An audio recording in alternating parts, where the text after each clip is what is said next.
What up, y'all? What up, y'all? So, I want to talk about $1 million infrastructure and what it really takes to build something up and develop a system for your business that will allow you to not only generate consistent sales, but also allow you to scale up exponentially and reach the next level within your business. So, the way that I like to structure things, front end and back end, right? Front end is obviously your initial sales process, from acquiring leads, acquiring appointments, and booking those onto your calendar. And then not only that, going through your discovery and your sales process. I personally don't like the one call close model. Reason being is it doesn't give you the opportunity to actually dive deep into the relationship with your client. Based on how your client goes through the sales process is going to determine how good of a client that they might be. You might have somebody that's hyper qualified and a super cool person, but essentially going through a one call close doesn't give you enough time to build rapport with that person and put them in a situation where they're going to feel comfortable coming on board with you. At the end of the day, if you guys are selling in a high ticket space, obviously you're dealing with a decent amount of money. And at this point, people have to have full confidence in you in order to move forward and go on board. If you're running stuff on a one call close model, it puts you in a position where you essentially are getting on that call and persuading a lead into buying. They also have to be able to make their own mental decision to move forward. The only time that the one call close model works is if there's enough rapport built up prior to the call, based on you being able to build up these leads, warm these leads up using VSLs, using proper ad videos, using case studies, and having the social proof in place to allow these leads to move forward on their own. Once they get on the call, they're already ready to pay, right? You don't only just have to have people showing up to calls and have qualified appointments on your call. A qualified appointment is much more than somebody having the budget to move forward and you being able to fulfill their needs. A qualified appointment also requires the person to be ready to buy, right? A qualified appointment is somebody that understands that when they're getting on this call, they're going to have to make a decision.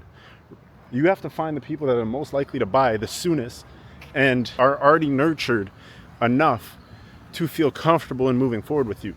You don't want to onboard somebody too early and they turn into a pain in the ass on the back, and then that turns into a chargeback or that turns into something else. Those are the type of things that you want to prevent. So when we talk about developing this infrastructure, you have to have everything from your ad video to your VSL, your pre-call video, your actual sales call. It has to be seamless. This process has to be developed in a way that goes through steps, right? Your first step, the first thing that they would see, depending on where you're marketing or how you're reaching out to them, let's just say hypothetically, you have a video ad. Cool, video ad says one thing, VSL says another thing. Pre-qualify them on your call booking form. They get booked in. Once you get on the meeting, it is literally just a strategy session or a demo that displays the process from start to finish. These things aren't difficult to build out, but a large majority of business owners and agency owners don't understand how to put everything in place in the right spots in order to properly pre-qualify these meetings and actually be able to close them in a manner that is going to be efficient for them. Set a realistic expectation for your clientele. That's the most important thing. At the end of the day, these people have something that you have, these people need something that you have to offer. So regardless of the situation, you don't have to overextend yourself to satisfy them. I live by the motto of under promise and over deliver. And the reason being is anytime you over promise, it is difficult to meet up to that standard and then over deliver. So you have to set the bar low. You have to set people's expectations low. They already don't know how to do things, so they're already willing to pay you to make these things come to life for them. They're already willing to pay you to have you set everything up. They just know you're going to be able to better things. If you tell them that, I don't know, let's just say you're running a marketing campaign and these people are hypothetically running a clothing brand. They've never gotten a sale before. Well, if you can get them to their first X amount of sales and you promise that you'll be able to do that for them, you'll get them their first sale. Let's say you promise I'll get you to your first sale, hypothetically, right? And then you hop on, you get to developing things for them and you get them to the first 10 or 15. How do you think that's gonna look? But yeah, there's some Mexican mojo playing in the background, so I figured I'd skip past it.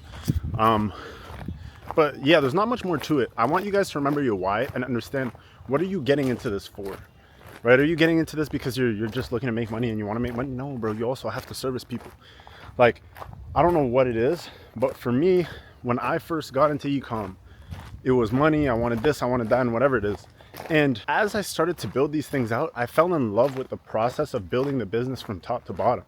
I fell in love with building out the actual service in a way that can perform. And that's been the most difficult part, bro. Onboarding clients is not hard whatsoever. The most difficult part is actually fulfilling a service that is high ticket. That is the most difficult part, because people are obviously paying you X amount of money for a reason, right? 10, 20, 30K, some people are obviously selling 50K programs. So the thing is, in order for you to sell a program at that price, it is not difficult to do so. It is difficult to live up to the expectation of what people are going to be getting at that price. Not only do you have to give the perceived value, but you also have to fulfill on the service at that price point. And that's been hands down the most difficult part. And I personally compare myself to a lot of people in the industry, and I've worked behind a lot of people in the industry, and I've seen how unethical a lot of businesses have operated. And damn, that shit scared me. Fuck. Yo.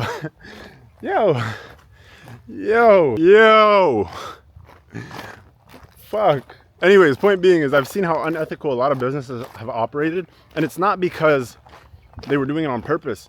Oftentimes people end up in a situation where they sell something without knowing how to fulfill it, and because of that, it stabs them in the foot, and they're not willing to invest the energy, time, and all those different things to build out those systems that it takes to better things. Bro, I've personally gone through so much trial and error in this business, and certain things ended up being a lot more difficult than I expected them to be, right? When you're doing things at a higher level, at a higher scale, these things are bound to be more difficult, which would be common sense, but you don't know what issues you're going to run into.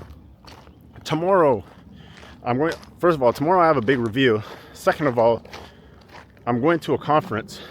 The reason why I'm going to this conference, it's a payment processing conference. I'm going to try to bring the camera with me when I go there. Payment processing has been hands down the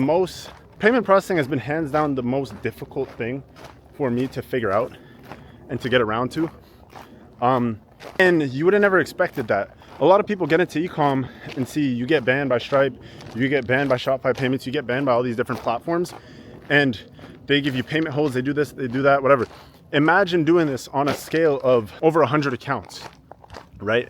And multiple accounts on a day-to-day basis that have to be set up on payment processing systems. So it has been hands down the most difficult thing for me to set up. And not only that, it has been the biggest learning experience for me over the past, I want to say year and a half, almost past 2 years, to be honest.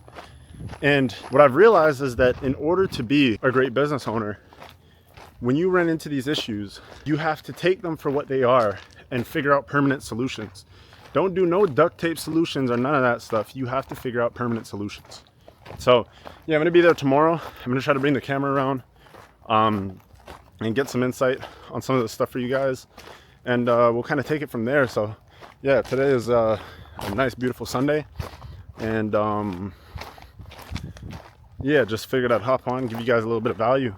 But yeah, as always, link to the Growth Operations Discord is in the description down below. So make sure you join that. Anything you guys need as far as your agencies, you know, business coaching, consulting, service-based businesses, whatever it is, we got all the answers in there. It's free. So yeah, just check out the chat. And with that being said, please leave a like, comment, and subscribe, and I'll catch you guys in the next one. Peace.